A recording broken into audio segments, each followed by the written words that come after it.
Hello, everyone, and welcome to Champs Lunch, a Schmoedown podcast from the host of Some Like It Scott. I'm your host, Scott Harvey. I'm joined, as always, by my co-host, Scott Shelton. We are fresh off of another live event tonight. Teams' title belts were put on the line, and we are going to be talking about that title match, as well as all of the singles tournament action in the quarterfinals and the semifinals. But before we do that, Scott, normally I would ask you how you're doing, but I have a different question for you tonight. Ooh. Is it Mike Nichols? It's not Mike Nichols, is it? No, but I think it might be either Lee Winnell or James Wan. It might still be one of those from the last match as well. But Mike Nichols? Yeah. It might be. Let's circle back around to this later. Yeah, we bring this up because Mike Kalinowski seemed to be adopting a very unorthodox strategy on the round two question of who directed the American president, which is just simply listing every director who it was not. And that started with Mike Nichols, apparently.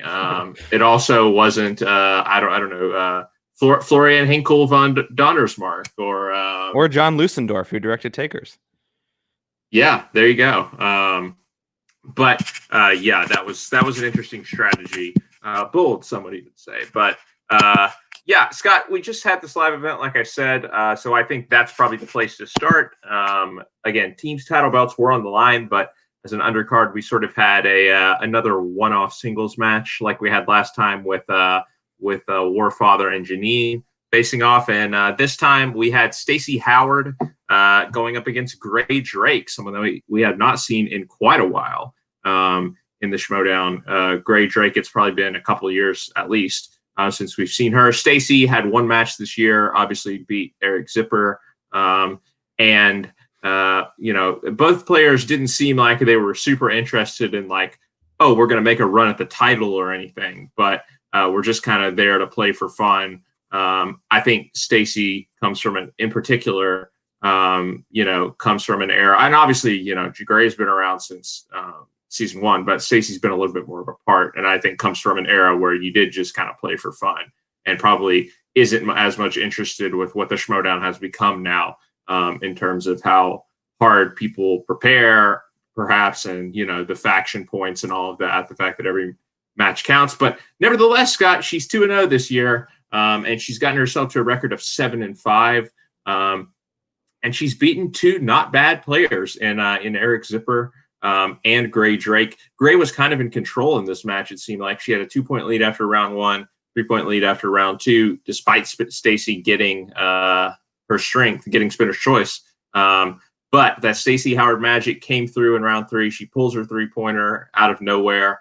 And then Gray just kind of with a little bit of a meltdown, unable to hit any of her round three questions, including, a somewhat easy question about John Williams scoring the original Superman movie.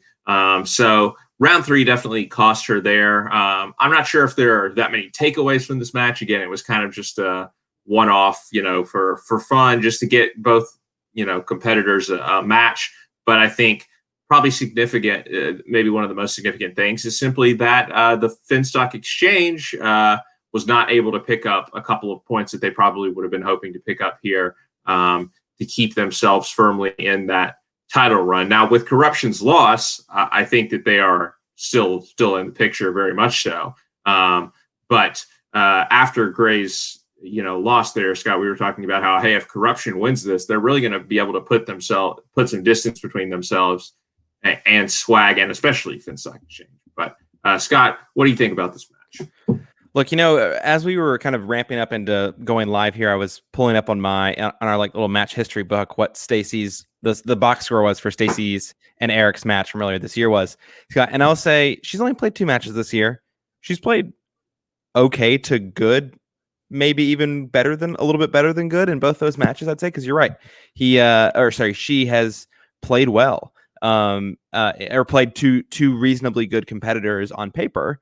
And Scott, I want to let me know if this sounds familiar or not. 5 points in round one, 6 points in round two, getting all your questions right in round three, because that is what Stacey Howard also did against Eric Zipper, and it was a good recipe for success there as well. Obviously, she didn't have to hit her 5-pointer today.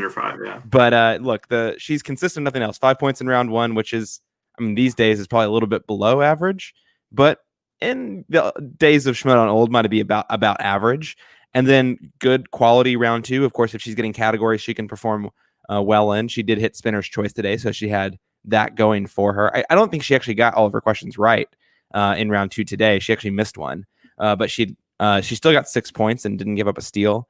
And look, we were saying even before the match started that Stacey Howard might be one of the best round 3 players in the Schmoedown period, somehow, some way. And you got a little taste of that today in the 3-point pull that she had, because she had asked for 2 repeats. Yeah, 2 repeats. And I was wondering, like, is this a good idea? She's using 2 repeats for this question, and she pulls it. And that's the last question she needed to answer. So look, she did really well. Did Gray Drake blow it in round 3? Maybe. I mean, she didn't answer any questions right. I think there were hard questions for her. I mean, not unfair questions by any stretch of the imagination, but in the words of Roxy Stryer, those were ugly numbers in round 3 for Gray Drake. Those numbers were not good numbers for Gray in round 3. And should she have won the match? Maybe. She was certainly positioned well to win the match if she could perform in round 3, but that didn't happen. And Stacey came out on top. And like I said, she was consistent based on her performance from earlier this year. And then she hasn't played in 7-8 months now. I think that speaks to the whole notion that she's not really too interested in studying. The fact that she can take 8 months off and perform exactly the same as she did 8 months ago. And she said as much herself. Like, she said that she doesn't study. Again, I think that's more just her mentality of coming from an era of the Schmoedown where that was totally fine. Like, you could totally get by doing that. I mean, look, she is getting by, right? Like, maybe she hasn't played beautiful games, but a win is a win. Absolutely. And I don't know if she's ever going to be a player that's going to make a deep run, but she's gotten a couple wins here, this year. I think that for her next match, Christian, should throw her someone who is of a, even higher quality than who she's faced so far, because we've seen she can take those people out, right? She's taken out Ellis, she's taken out Riley. So I think with these 2 wins in a row here, she's earned, a pretty high-level competitor for her next match. Maybe like a Barbarian or someone like that might be a good match for her next. Not saying that she's going to win, but just like thinking about potential opponents for her coming up. But it's an interesting idea. I was thinking something more like a Rachel Silvestrini or something. But yeah, maybe go a step higher than that with Barbarian. Again, she's got 2 wins in a row here now. She has a winning record. I don't think Silvestrini at 0-3. I don't even know if we can expect Silvestrini really to play a singles match next year, but we'll see. Look, she was undefeated until a few weeks ago in singles in 2020. So just remember Spin that. Zone. Spin cycle. All right. Let's get to the team's title match then, Scott. Main event tonight. Shazam looking to win the team's title for the first time, going up against Corruption, who obviously defeated Founding Fathers previously this year. In order to, yes, I will say that is a good matchup. Also, Ben Goddard would be a good opponent for Stacey too, I think. But Corruption obviously had that thrilling win over Founding Fathers in an earlier live event this year, winning the belts for the second time, going up against Shazam here, this match was, controlled by Shazam throughout. But Corruption, as they, seem to do, they were never out of it, right? They kept battling. It felt like they were out of it. It did. But at the same time, right? Like, we were talking about it, like they missed it. Shazam misses their 2-pointer, right? And they're in a situation where they get a 3-pointer. That is Brendan accurately said, is a hard question, right? About a not very good movie, Takers, with a lot of people in it, asking you to name the actor who played a specific character. Like, we were watching it, Scott, and I thought it was Matt Dillon, like, because Matt Dillon seemed to be the guy who was kind of, the leading man in the posters and all of this stuff. But Bibiani, with a fantastic pull, round 3, round 5, whatever, is not usually his forte, but it was tonight. I don't know where he pulled the fact that Idris Elba was the one who was like the leader of the group. But it was enough to get them the win. But the point is, the margins ended up being really thin, even though it felt like Corruption got dominated, right? If Bibbs can't pull that answer, we're talking about they have to answer their 5-pointer to win. And who knows if that's going to happen. I mean, the 5-pointers have been all over the map in terms of difficulty this year. So And, you know, again, there were just little things for corruption, like Mike saying "eat, love, pray" instead of "eat, pray, love." I mean, Chance, that's the one that hurts the most. I think if you actually just yeah, go back to the score sheet here and look at it, that's a 2 point difference right there. Which means because they missed their 2 point question, all of a sudden Shazam has to hit the 3 and the 5 in that scenario. And look, that they're going to be kicking themselves. Yeah, yeah. Leo's. There you go. Paul Walker and Hayden Christensen both in the movie. Yep. Chris Brown in the movie. Like there are a Ti. lot of people who it could have been. Yeah. Yeah. But yeah. So that was a tough question. But yeah, speed round again. Going into the speed round, right? They got it down to I think a 5 point deficit, right? Going into the speed round, or That's was right. it? Okay, yeah. And we were kind of thinking, oh, hey, this is definitely not over right now. Like we've seen big swings in the speed round. The Corruption Founding Fathers title match, right? Had a big swing in the speed round with Founding Fathers were sort of leading the whole time, and then you know it swung in Corruption's favor, and they held on to that lead through the last round. But it was the opposite here, right? Shazam was able to extend their lead to 8 points. And neither Mike nor Chance. I mean, I think overall, you look at the match, Mike was probably the one who, you know, hurt them the most. He didn't have a great round one. You know, they rallied in round two, but they were able to work together there. And Chance didn't have his best game either, right? But I think if you take Chance and double his performance, they would have very much been in the match. But with Mike not contributing, you know, maybe as much as he would have in the past. They struggled, and the speed round they didn't help themselves out. Right, like, to my point, they both only got 2 points. Whereas which is what the Founding Fathers did in their match. Yes. Whereas with Shazam, right, you talk about, you know, they've never done this speed round format before. You kind of wondered, you know, is this a chance for Corruption to catch up? Right, they've done this before. They did pretty well the first time. Is this going to be a turning point in the game? And Shazam, you have to hand it to him, you know, one of the better speed round performances that we've seen for sure. With, I think, points.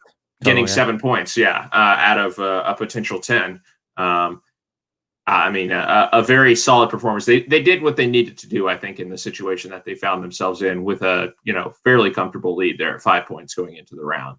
And it paid off for them.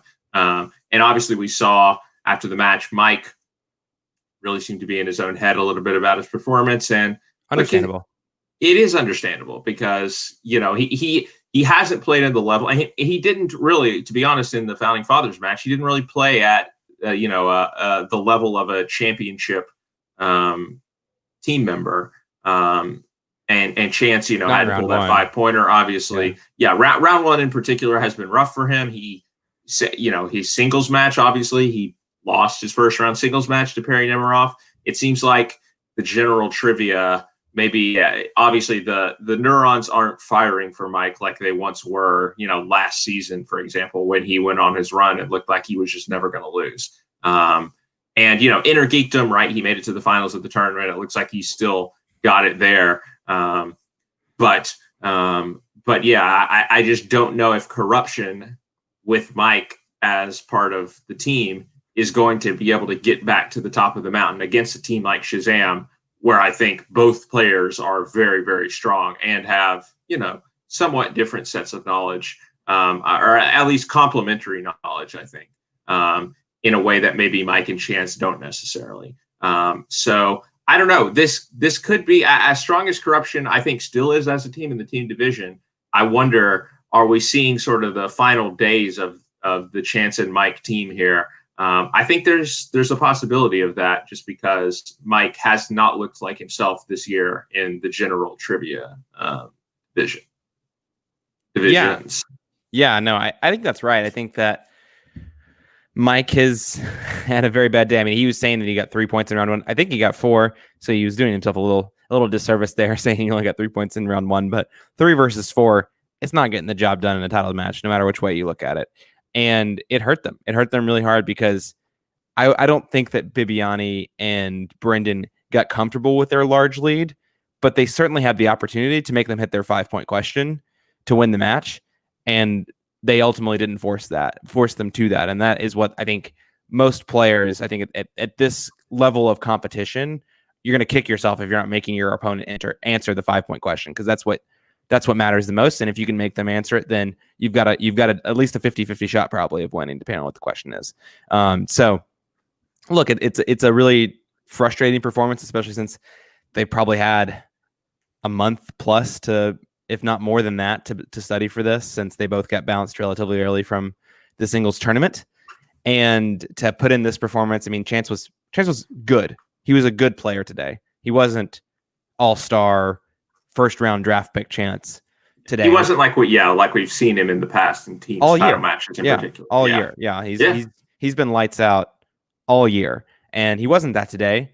And unfortunately, in the past, when I think Chance has had somewhat of an off day, you've seen actually Mike step up in those situations. In the Shire Wolves title match last year, when Chance didn't have his best match, and he still stepped up. Mike stepped up to the plate and really pulled more of the weight than he usually would in this team combination.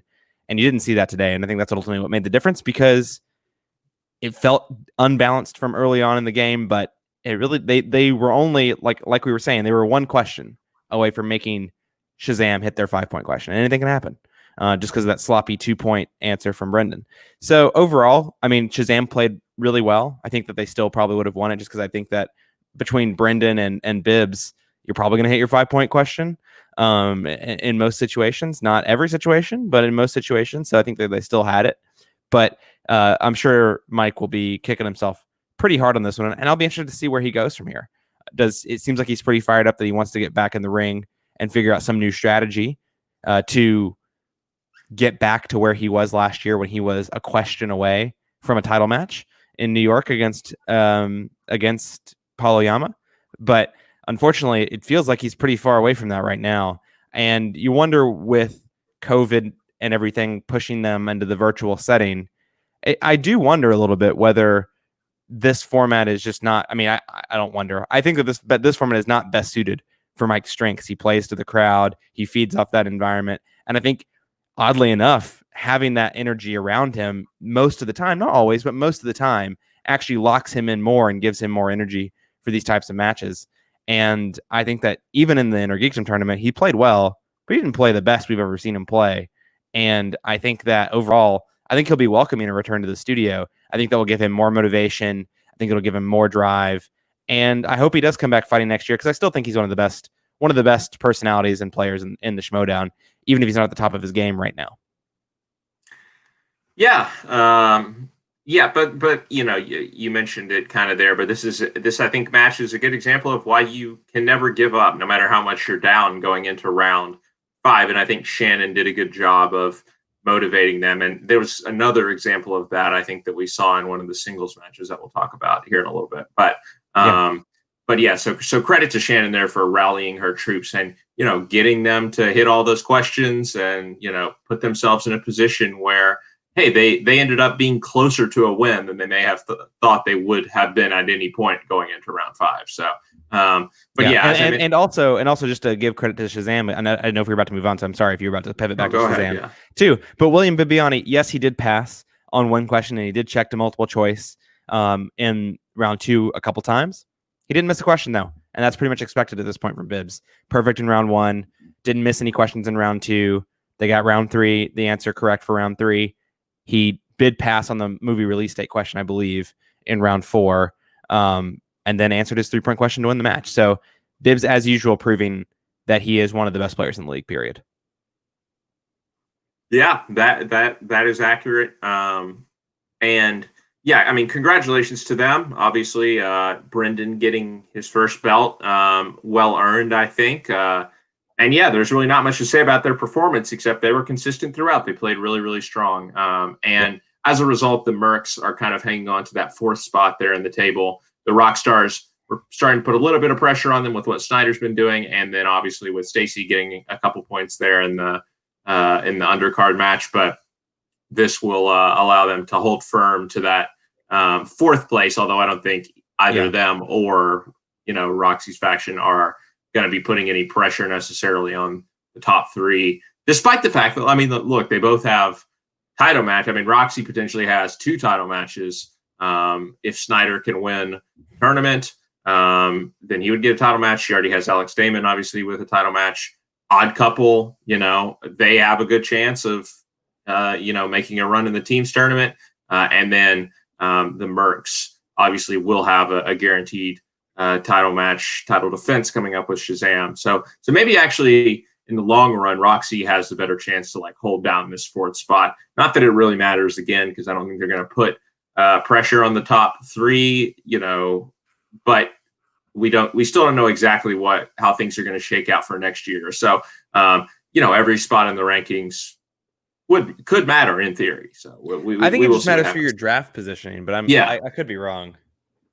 I mean, that would make sense, but I think they should. I feel like in an ideal world, the positions would matter a little bit more than just draft picks, but we'll see. We will see. All right, let's pivot, Scott, to the singles tournament because we obviously have not done an episode since the quarterfinals, and we have the finals set. Jeff Snyder and Adam Collins are going to be facing off. Big props to you if you had that in your bracket.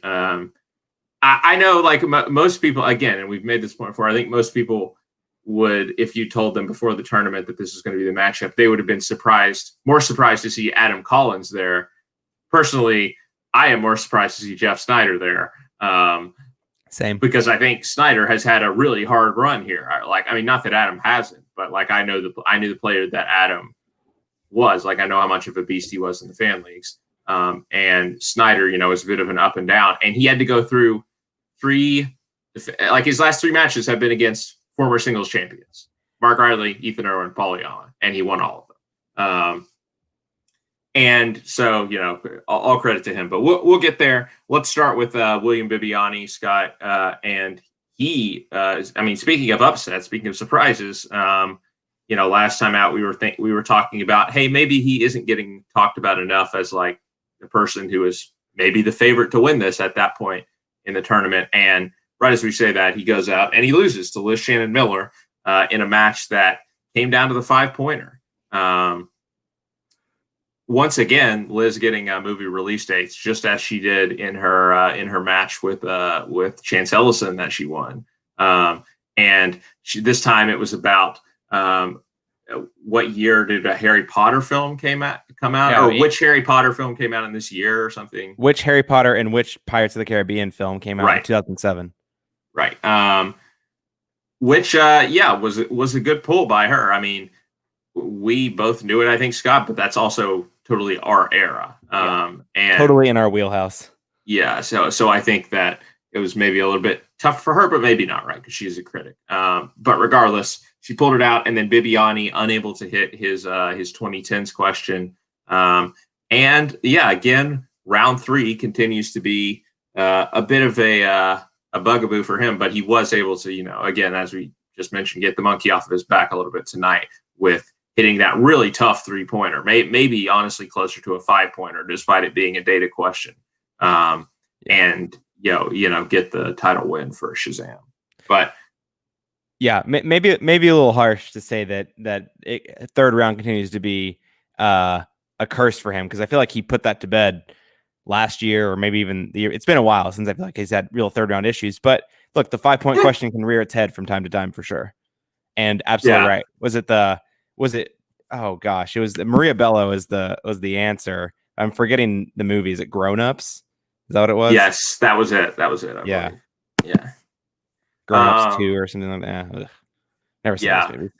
Yeah, no, that's a fair point about Bibbs. I mean, look, he got to the 5. It was just, it was a very well played match, obviously, by both competitors.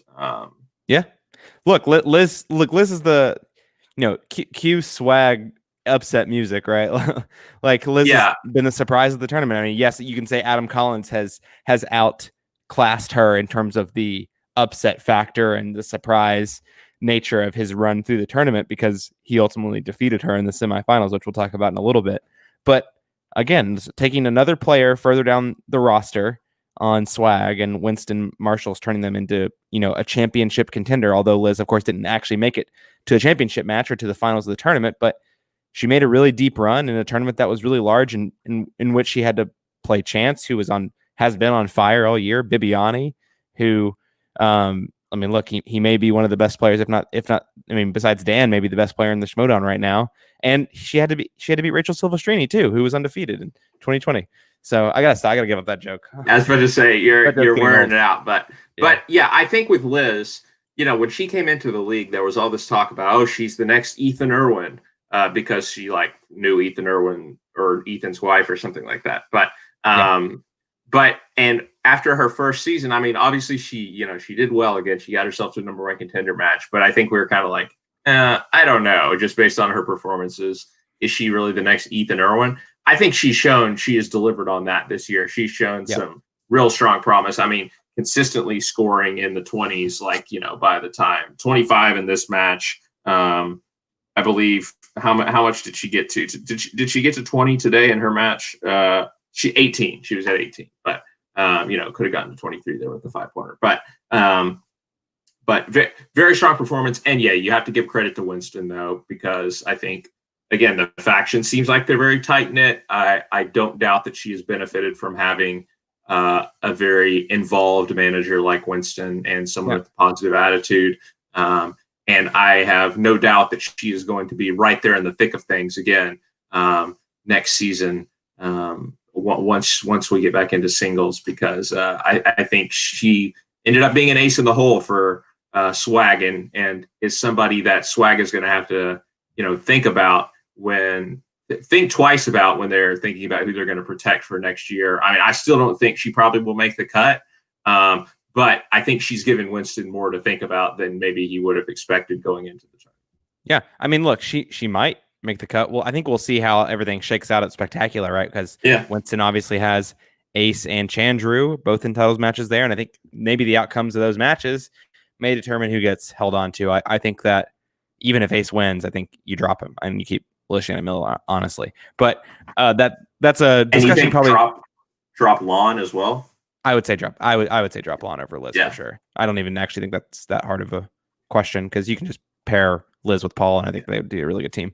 Anyway, I do want to go back in 1 second and talk more about Liz, because not only did she perform so well, scoring 25 points, doing all these things that we talked about, being consistent throughout this entire tournament and just racking up points and points and points, but she did it with William Bibiani giving her, sports movies on Opponent's Choice, and Bibiano also getting Spinner's Choice. So really, the odds were not in her favor in this match, and still coming out on top against William Bibiani. I mean, every piece of common sense there points toward William Bibiani coming out on top in that match, and didn't happen. And obviously that happens sometimes with any player, but it gives full credit for Liz to scoring 25 out of 27 points. Granted, I think she got a steal in there, but 25 out of 27 possible points there it's really impressive. Yeah, it is very impressive, and there was at least one pull that she had in sports that I was impressed by for sure. So, all credit to her. She clearly knows her stuff. All right, Scott, Snyder versus Riley 2. It didn't come quite as down to the wire as it did the first time, and mainly that was due to the round 2 that Mark Riley had with question 1 in round 2. Just broke my heart. Which it seemed like it was a strength for him, right? Like he spins Christopher Nolan on a second spin and was very happy with it. Like the way that he and Tom were acting, it seemed like, oh, this is probably something he put on the wheel. And then Leo brings it up too. Pretty easy round 2 question, in my opinion, about who plays Dr. Brand, and even gives you right that it's Michael Caine's daughter, not just who plays Dr. Amelia Brand, but who plays the daughter of Michael Caine's character in Interstellar. And he mistook Jessica Chastain, who obviously plays McConaughey's daughter, for the answer. And on 2 points, right? And allowed Snyder to get the 2-point steal. And then at that point it was pretty much over, even though he was able to rally a little bit, get the rest of his questions right. Snyder, a really strong Festival Darlings round, getting 6 points there, getting all of his questions right. And then Riley, he extended the match a little bit. He was able to, make it a little bit suspenseful there when he pushed it to his 5, but in Meryl Streep, but he wasn't able to get that last answer. And the result was a TKO for Jeff Snyder. who, this was probably one of his, one of the easier matches he's had, despite the fact that it was against a former champion in Riley. But it just shows the consistently strong, matches that he's had in this tournament. He didn't miss a question in this match, right? He gets a true perfect round in round one, gets all of his questions in round two. Granted, he, did have to go to multiple a couple times, but or maybe just once. But regardless, he got all of his questions right. Perfect game, despite didn't have to answer any in round three, obviously. But a really well played match by him, and I think Riley, I think he just ran out of steam. Right, he had a nice win against Perry last time out. It looked like maybe the old Riley was back, and he didn't play poorly in this match. Right, he got 7 in round one. He got his 2 and 3 pointers in that last round. It really did just come down, I think, to that question about Anne Hathaway in Interstellar, and maybe a question that 9 times out of 10 he would get right. So maybe you can't be too harsh on him in the match, but at the end of the day, it's a question he should have gotten right. He didn't. You allowed Snyder to get a 2-point steal, and that was curtains, like you said, at that point. Yeah, look, we know. I mean, one of the things is I'm like still pretty sure that Riley. I don't know if he put it on the wheel, but it certainly was a strength for him because he got the following question correct. And if you're getting a following question correct, well, after multiple choice, though, that was the thing. Yeah, he went to multiple choice on that question, and like at that point, it was obvious, right? Like I personally think in a Christopher Nolan category, that should have been an easy 2 points for him, right? Because the question was, in which Christopher Nolan movie do these actors appear? And it was just, the random actors who you've never heard of in your life. And like every single Nolan film other than Following has very famous actors in it. So unless they were going like way down the cast list, which is not something that they would really do, you should at least have thought, oh, it's probably Following. But then maybe the issue was, right, that he didn't even know what the name of that movie was. Yeah, and that's a fair point. Yeah. If you're going to, put Christopher, if you're going to consider Nolan to be a strength, at the very least, much less, put it on the wheel. That's a slam. You got to know the name of every single one of his films, even if Following is really not that famous of a film. Like it is his directorial debut. Yep. No, that's a good point. Actually, you're probably right there. But I mean that question turned the match either way, and with Riley, he's not going to get back to title form. Let's be honest. But he was able to get some important points, I think, here for Finstock in this tournament with 2 wins, right? Because obviously John Roca wasn't able to get any points for the exchange in the tournament. Barbarian had just the 1 win, and then Sabrina, that didn't work out with her in her play-in match. So they needed Riley, right, to stay afloat, and he was able to contribute there. So I think they got probably as much as they could have expected out of him in this tournament with where he's at in his career at this point. And so credit to him for that. He did contribute to his faction.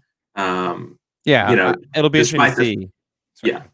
No, go ahead. It'll be interesting to see if I don't expect he will be kept on the Finstock exchange next year. Well, again, a conversation for another time. I also wonder if he's someone who would be picked up. Like, I think he'll be in the draft, is basically what I'm saying. I don't think that he'll be a protected top 3 pick on any team, but maybe I'm wrong. I mean, like he's a former champion. At the end of the day, even though he's a good roster player, probably former 2-time champion. Yeah, at the end of the day, regardless of where he's at in his career now, I think that is going to get him a place on anyone's roster. Like until he decides to retire. Yeah. Until he decides to retire, like that is what's going to happen. But he will 100% get drafted. I just don't think he's going to. I think he's going to be in the draft, though, I guess is what I'm saying. And that, I think that speaks to your point, the stage of the career that he's in. He got 2 good wins, absolutely. And he played, and I'd say one of those matches he played well in, but he's not getting it done on the level of being a former 2-time champion. Will be like in terms of the matches that a former 2-time champion is going to be getting in the league. He's probably not winning those matches very often at this point, at this stage in his career. I mean, who knows if he could even do it on the team side too? I mean, obviously he and Bateman had that incredible run in 2018, but they haven't performed to that standard since then. And this is coming from one of the biggest Ben Bateman fans over here. That team just hasn't performed at the same level since 2018, unfortunately. But yeah, with that said, he did better than his teammate, his faction makes in the tournament, and for that, Give him credit. He's got more points this year than John Roca does. Yeah, just another one of those things like going into the season, you wouldn't have expected, like, for example, you wouldn't have expected, right, Liz Shannon Miller to be the last player standing from swag, or you wouldn't have expected going into this tournament that Adam Collins would be the last player standing from corruption. But it doesn't really matter who's doing it, right? As long as you're getting the points, as long as you're getting the contribution from somewhere, that's what those factions at the top need. And Riley was able to provide that to some extent. So good for him. Mentioned in there, Adam Collins, his quarterfinal match, one of the matches of the year, for sure, against Brendan Meyer. Adam came into this match 3 TKOs, right? 3-0, 3 TKO, or one was a KO, right? He KO'd Lon Harris, he TKO'd Andres, he TKO'd Roca. And this was not a TKO, to say the least. He had to go deep into I heard that this one went down to the wire, Scott. Can you confirm? I can, in fact. Yes, the I, Tanya miss ended up being very crucial. Did we watch this together, Scott? Because I remember groaning hard when I saw this. Oof. We didn't. But yeah, Brendan kind of got in his own head a little bit there, guessing the cutting edge on that question instead. And at the time, it looked like, oh, this is what is going to result in Brendan losing the match. But actually, at the end of the day, when you look back at it, that miss kept him from winning the match, right? Because if he gets that right, he would have won the match. It didn't so much like lose him the match. I guess it did if you do the math, whatever. But he was able to get it to sudden death, right? Because Adam missed his 3-pointer in round 3. And so that was kind of the equalizer there. But, you look back at that, a question he probably should have gotten, and, that he was definitely kicking himself for not getting. 4-point swing. He would have won the match, right? And maybe he would have been facing Jeff Snyder in the championship. So small margins. Again, when you have such high quality players, it can come down to things like that. But not to take anything away from what Adam did, obviously. Another superb match, 25 points in regular play. That 3-pointer was the only question that he missed in the regular match. He did go to multiple choice once, I think. But. Yeah, he did, but still got the question right. And then, getting all of the sudden death questions right. And on the 4th time of asking, finally breaking through against Brendan. And that was impressive, right? Because, like I said, he came into this, he had 3 easy wins, regardless of, they were against Roca and Harris, right? Like, yeah, those are good players, but they were easy wins for him at the end of the day. He got knockouts in both of those matches. And so this was his first real test, and he showed that he was up to the test, right? He played just as high quality of a match as he had in all of his other matches. The fact that there ended up being more pressure on him in the end did not face him, and I think that's a sign of someone who is obviously here to stay in the Schmoedown.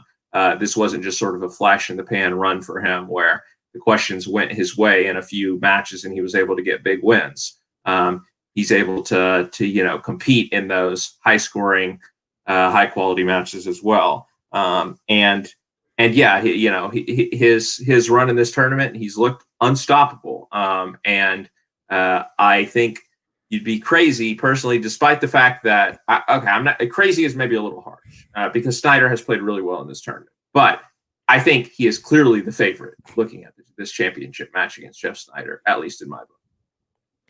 Yeah, I think it's a bit of a debate. I mean, Snyder's had several perfect games in the tournament so far, so pretty hard to say that there's a clear favorite when your opponent has, or both players have scored, near perfect games or perfect games in the tournament. I definitely hear what you're saying, and I think that's because Adam Collins has put on some really showy performances and, KOing people who are very reputable in the league when it comes to Roca and Harris. And of course, Snyder TKO'd Mark Riley, but otherwise was playing close matches against really tough competitors that took him all the way, between Paul Oyama and Ethan Irwin, which we'll get to in a second. But overall, look, I want to say this about the Collins-Meyer match, and even to emphasize this point, I don't want to read too much into this, but it feels like these moments when Brendan not necessarily loses matches, but when he has these moments where he sort of like flashes, out of this like state of near perfectness that he's been in, And it happens every once in a while. Like it happened in this match with the I, Tanya, where he said even if he'd gone to multiple choice, he still cutting edge probably would have been there and he still would have missed it.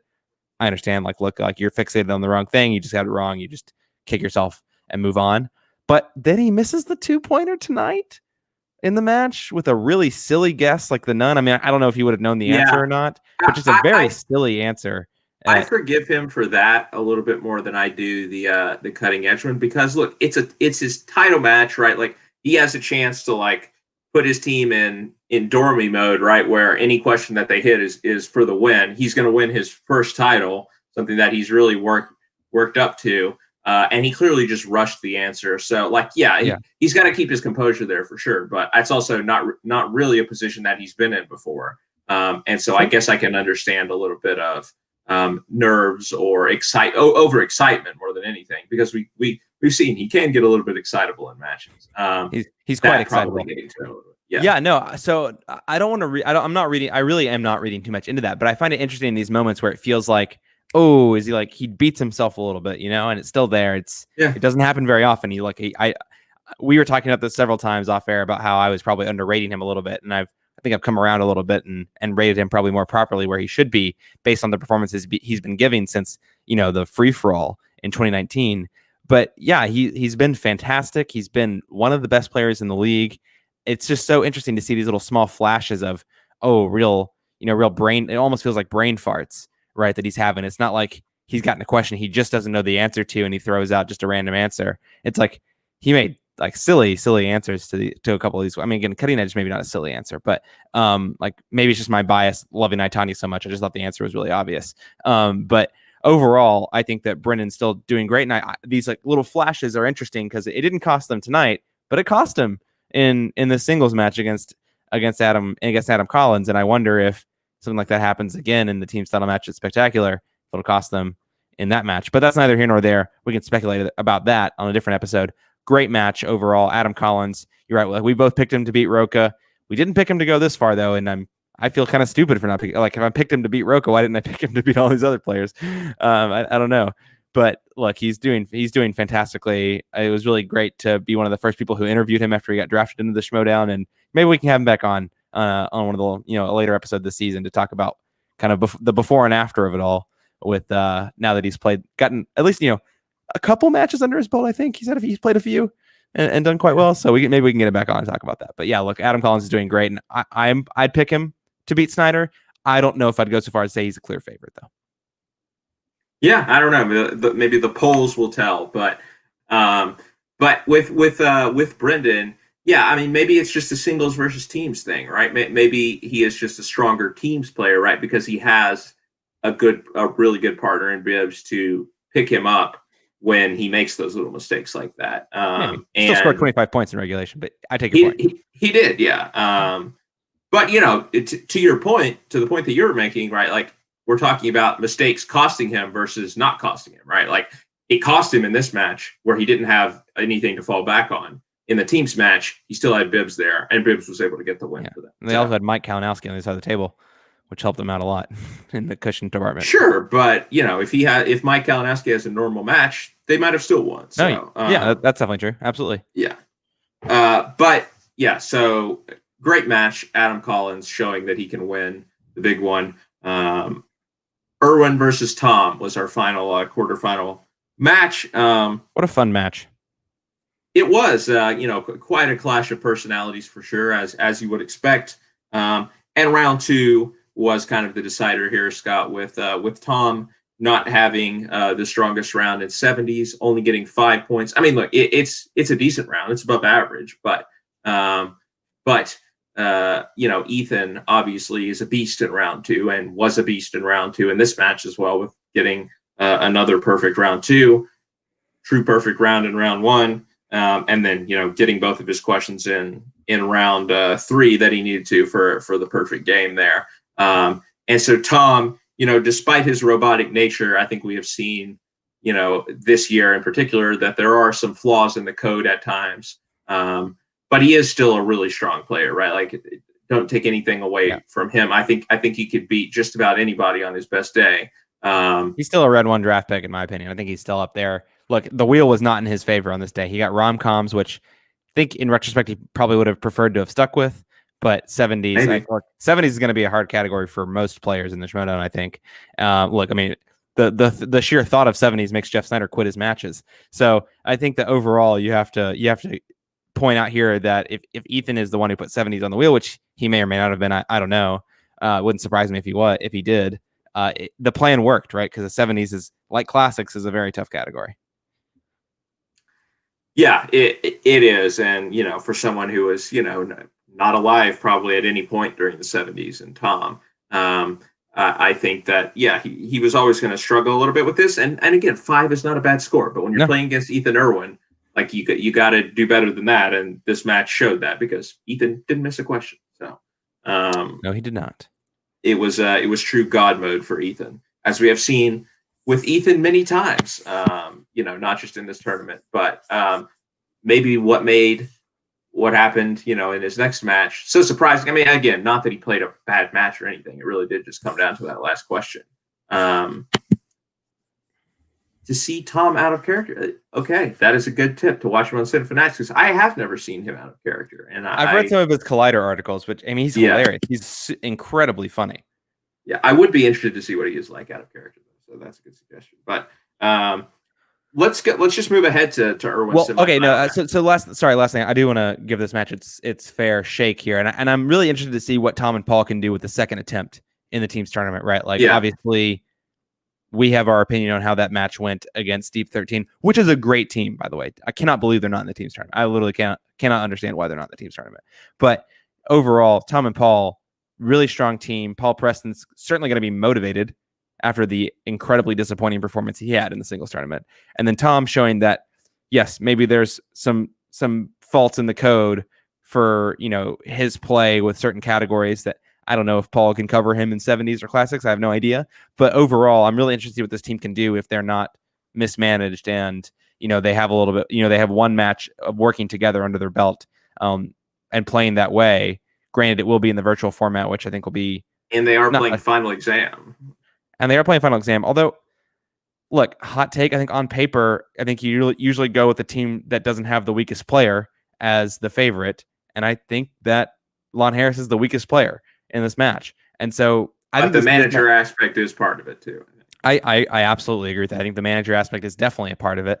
I hope at some point that Kate learns to just listen to her players. If they want to challenge.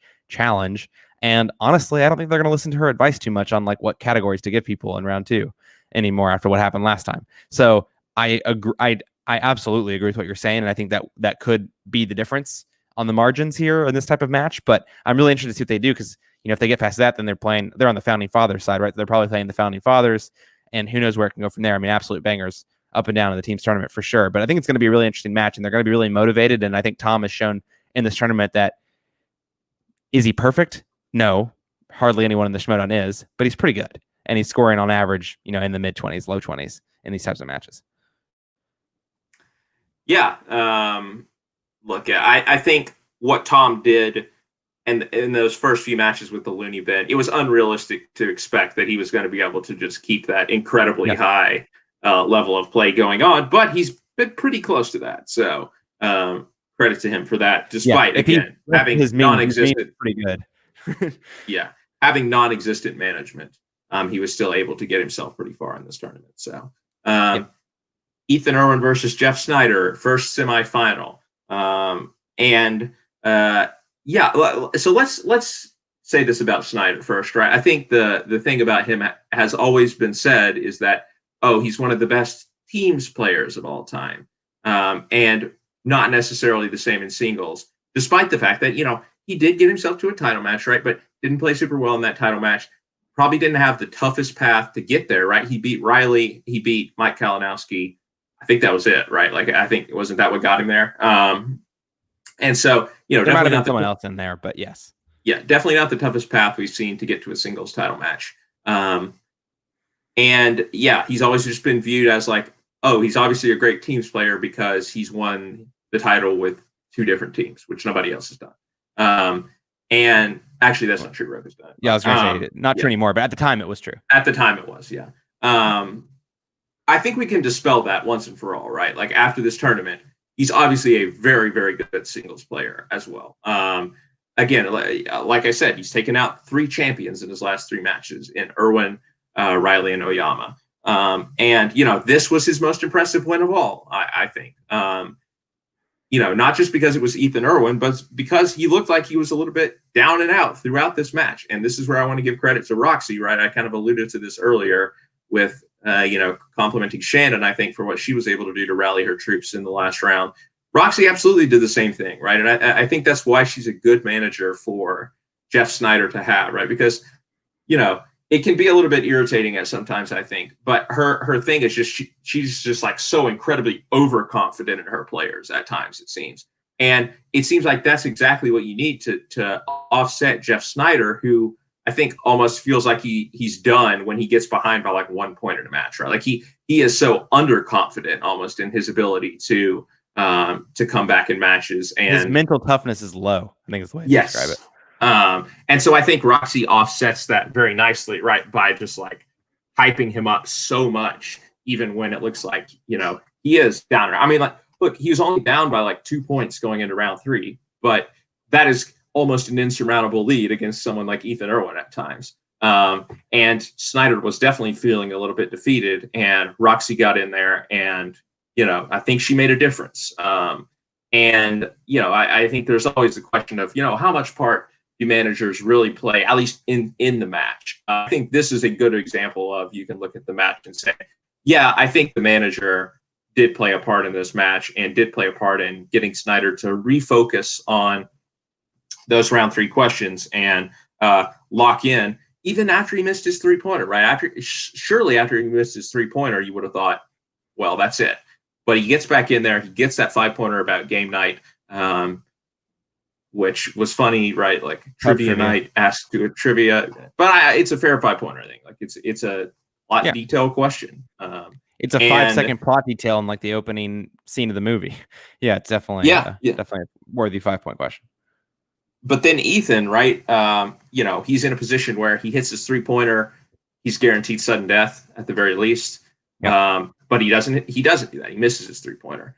And so all of a sudden he finds himself in, the situation of, you have to hit your 5 or you lose. And he didn't hit his 5, right? It was a data question, asking him to name the movie Horns, right? Like, okay, it's not the most popular movie, but it does. Not the most popular movie. Made less than $1 million at the domestic box office. Sam Levine was whining a little bit too much for me about that afterwards. Like, it does have a big name starring in the film, Daniel Radcliffe, and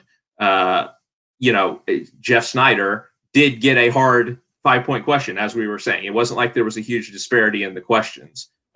He did get a plot detail question that is about something that, like you said, is not necessarily in the movie for a long time. So I think Sam is always going to try to find something to complain about here and other times, to be quite honest. His complaints probably were not that well founded. And Jeff did know the question, right? Leah was bringing that up sort of there.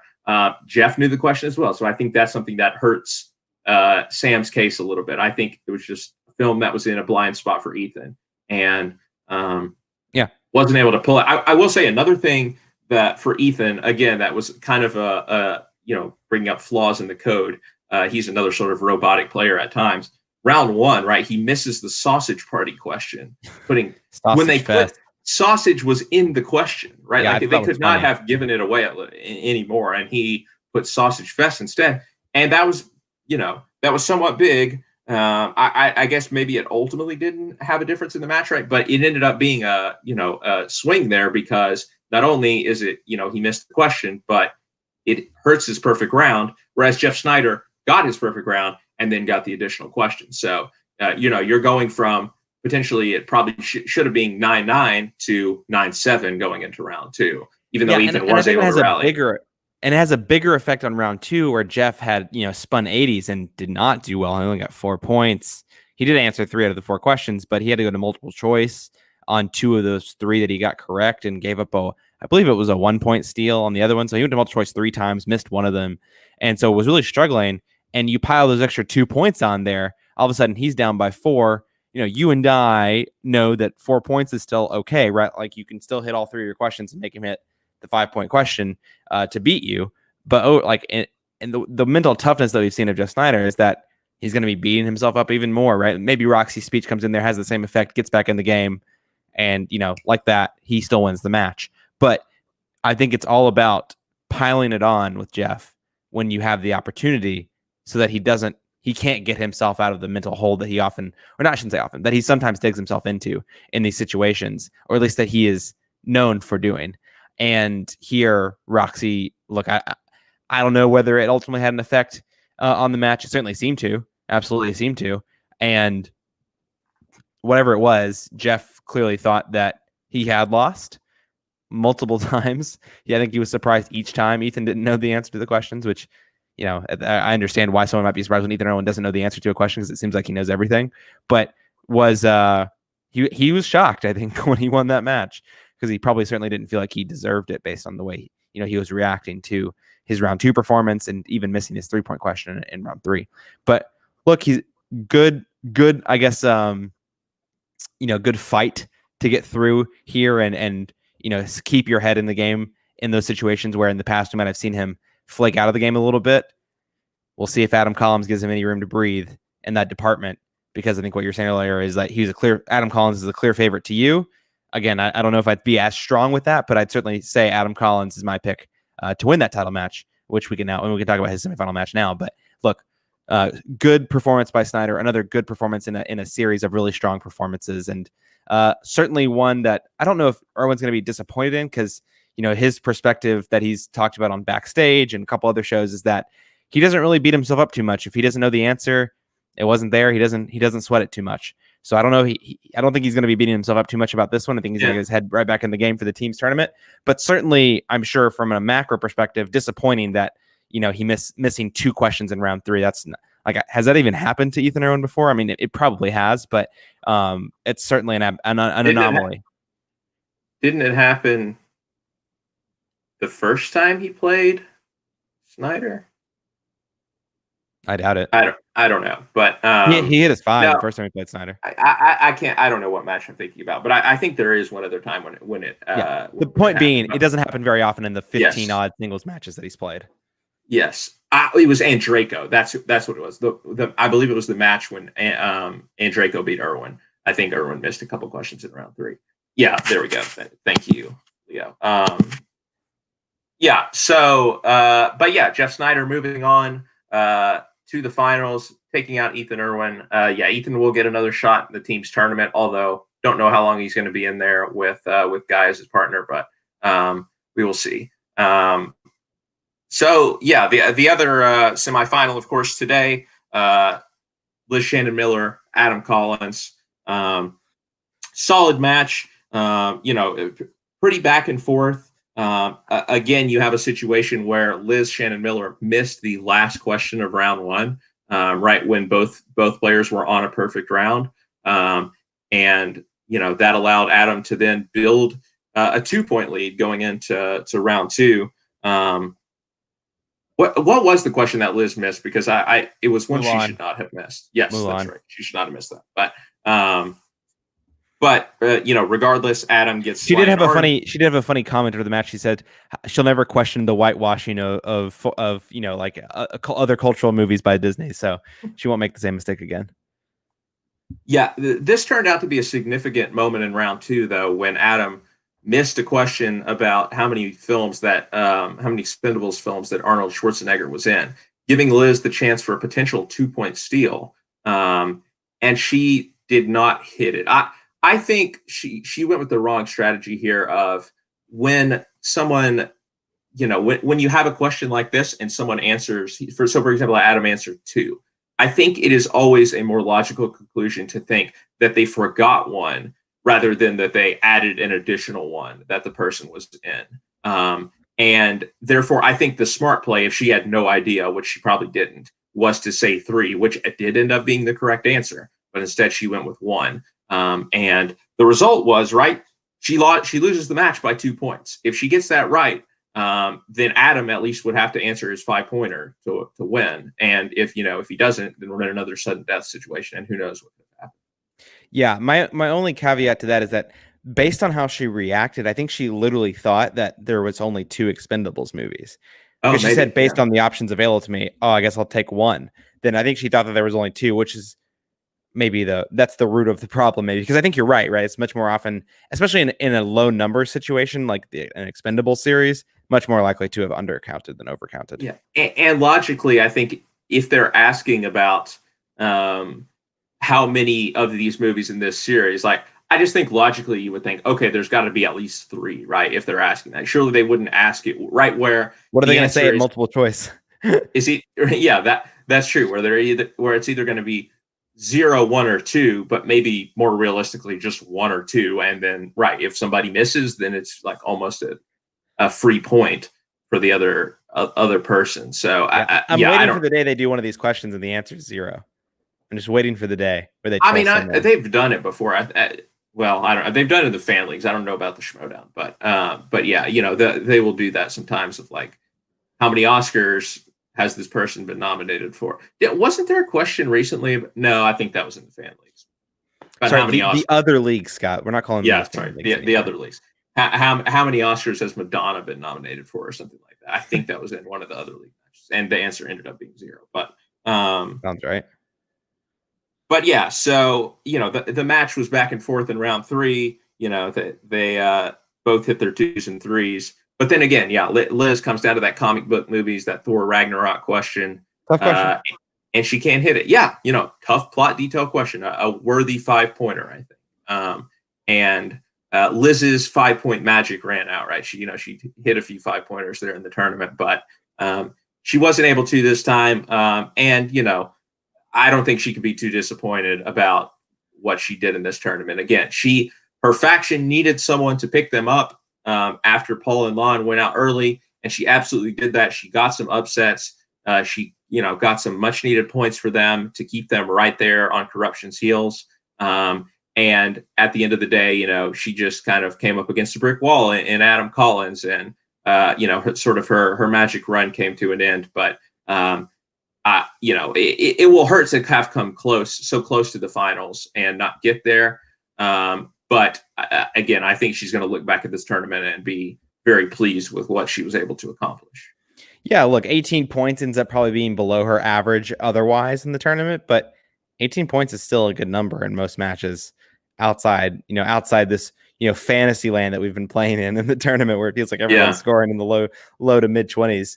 It's still a good performance. It's not her best in the tournament, obviously, but still a good one. And I think that she's silenced the crowd, so to speak, of people who might have been doubting her after the context of some of the wins that she had early on in the season, then to sort of lead to a couple of disappointing losses later on. So overall, a great is she comeback player of the year? Maybe. We'll see.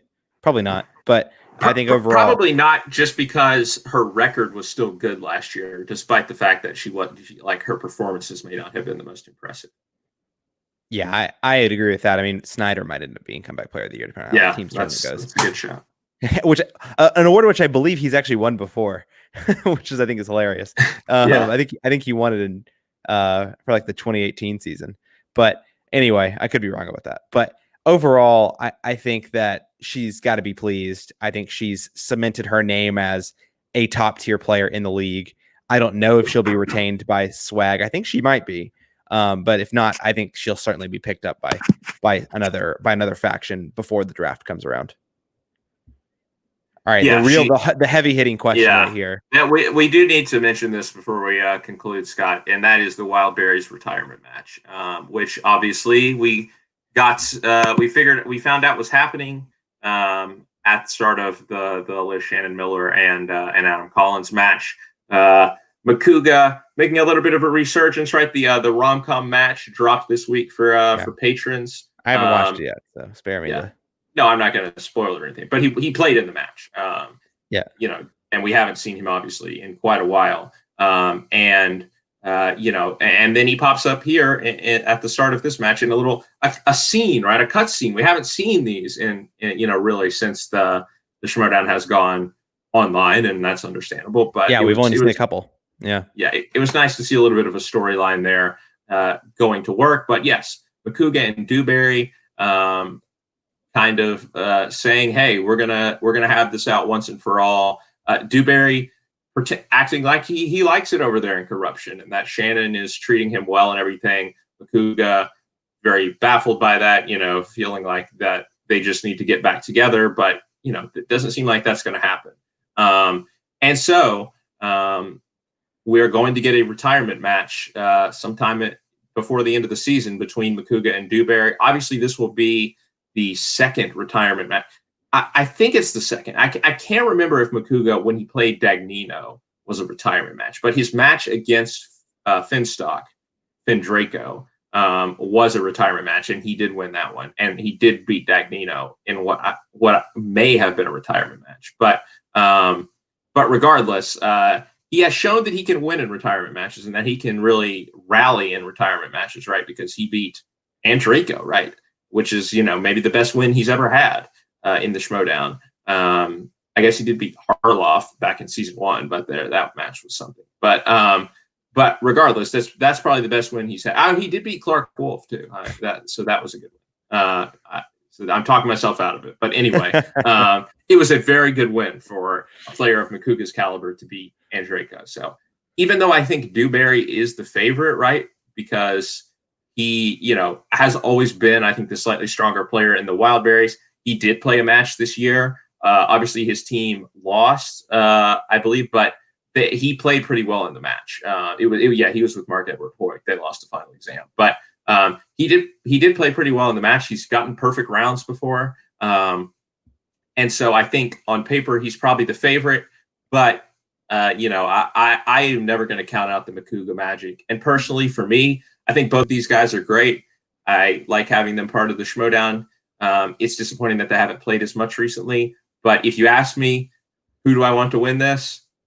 It's Makuga. I think he needs to stay in the league, even if he's not playing that often, just as sort of a fond reminder of what the league once was, with that super fun era of the Schmoedown when you had like players like Makuga, right, who weren't super high quality in trivia, but that was fine. They still got matches. Sometimes they won, sometimes they lost, and it was exciting to watch him play because you never know what you were going to get, and if he won, it was going to be a crazy reaction, and it might be a big upset. Dewberry's first singles match since 2017. So yeah, look, I mean, gone are the days where you have Makuga running into a match and taking one of the title belts and rubbing it up against his groin. I mean, you just don't get that content on the Schmoedown anymore. Yeah, and that was even fairly recently, but it was last year.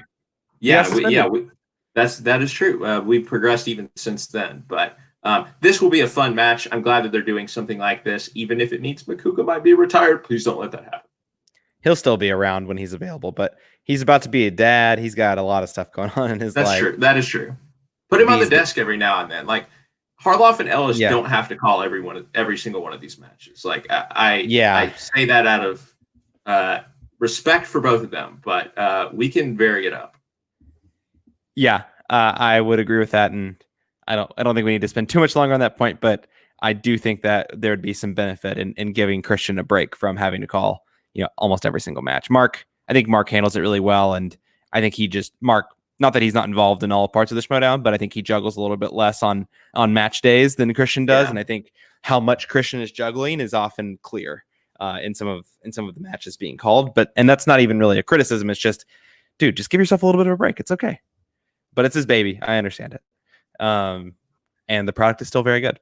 So look, the match, the retirement match, entertaining. I'm curious when we'll be getting this. My theory is that this is like an undercard to some other match that we might get in November and a PPV match. Scott, what were we saying would be the main event of that card? The finals of the team tournament, potentially. The finals of the team's tournament. Yeah, I think that's actually a pretty good shout. We'll see.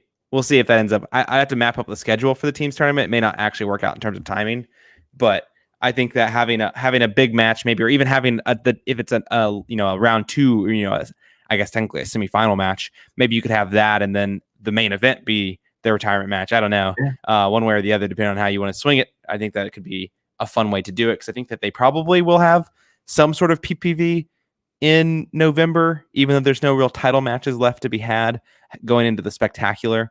But we'll see how things shake out. It's going to be an exciting match.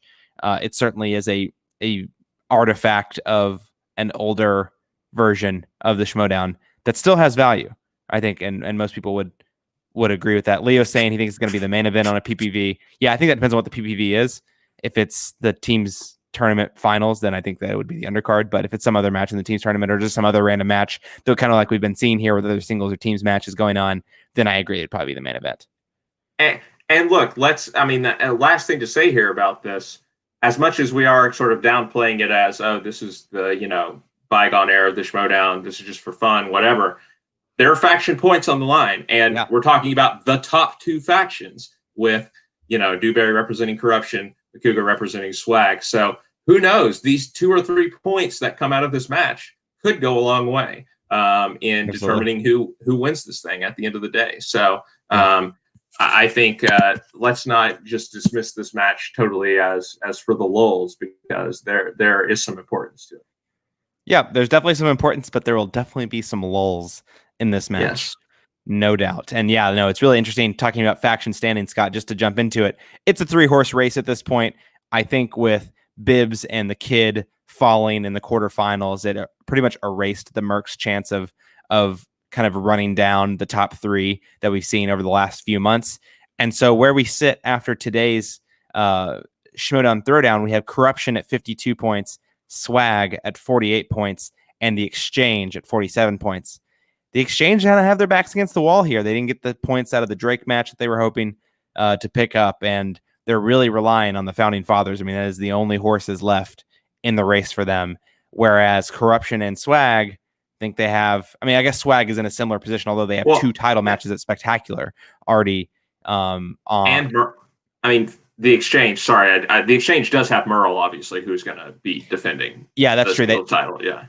Very, very fair point. They do have Merle with a title match. Swag has 2 title matches already in the bank. Corruption, of course, has one with Chance up against Swag in the Intergeekdom title match. But it feels like a lot of it is going to come down to what damage these teams can do in the team's tournament to separate themselves, at least on the margins, heading into Spectacular, where the title matches are worth 5 or 6 points, depending on what division we're talking about. I think maybe they're all worth the same. Actually, I need to confirm that, but I know those title matches are worth more. But right now, Corruption's got a 4-point lead, thanks to the spectacular performances from Adam Collins. If Collins were to win the singles finals this week, that gives them an even bigger cushion going into the teams tournament and going into Spectacular. And if Deception does pull off a win or two, God forbid they win the whole thing and they're playing in the title match at Spectacular too. Look, you could say maybe it'll even be wrapped up by the time we get to Spectacular, but I doubt it. I think it's still going to be close.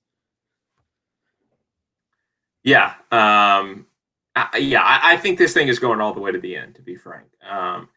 Even though I think you might back Corruption still at this point. I don't know. It's tough. It's really tough. Swag, they do still have a lot of points potentially on the board. So that's the thing. I think this thing is going all the way to the end, and that's good. That means we're going to be, there's going to be excitement all the way up, and there's going to be a lot on the line at Spectacular. So, and Leo bringing up several times that Chandru crashed Chance's interview tonight. Absolutely did. Chandru doing Chandru things. Look, he's going hard for heel of the year. Yeah. He's trying hard. I think he might do it too. We'll see. Yeah, no, he definitely poked some fresh wounds there, immediately after that team's title match, making fun of Mike a lot for his misses and stuff like that. He goes for the big dunks, and this year it's paid off for him because he beat Smets. So we'll see if it carries through into through to the Spectacular, where I think that one of the unique things about the Spectacular is that everything kind of comes down to sorry, I'm getting a call here. 1 second. Cool. Second time in a row, I got to decline it. All right. So it's going to come down to the Spectacular where, good Lord, 3 times in a row. Oh my goodness. Someone really wants to talk to me. Hopefully it's not an emergency. Look, I guess we'll wrap this up and get out of here. Overall, I think that one of the things that we have to think about going to the Spectacular is that just how much is on the line. Even though you have all these really strong performances, everyone is going to, I know that Chance is also a heel, but I feel like everyone is going to be rooting against Corruption. or sorry, against Chandru. Jesus, my mind's all over the place after those 3 calls. Against Chandru, and that's why he's such an effective heel this year, and that's why I think he probably is the front runner for heel of the year right now. But we'll see where things shake out for the rest of the year. We will. All right, and with that, I think we can wrap things up for this episode of Champs Lunch. Scott, where can our listeners find you on Twitter?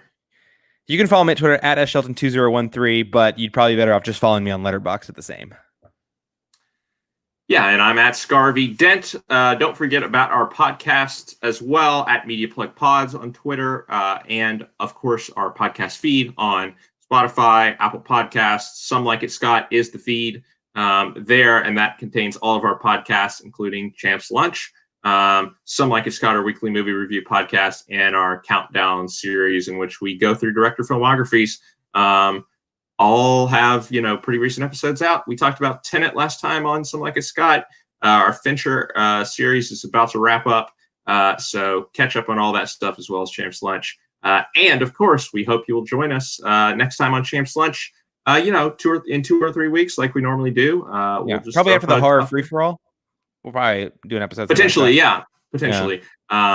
But you know where to find us at this point. And yeah, we were on my channel tonight. We should be back up on feature presentations next time. There were just some logistical things that that made it easier for me to do this on my channel tonight. But we should be back on feature presentations next time. So please check out everything that's going over there as well. FPTL on Sunday at 6, obviously, or at 5, and they're getting the qualifying matches for the Premier League going now. So that's exciting. Fantasy Film Fights on Wednesdays, and everything else that's going on the channel. So check out Feature Presentation Productions on YouTube. I've said enough. That'll do it for this episode. For Scott Shelton, I'm Scott Harvey. We'll see you next time on Champs Lunch.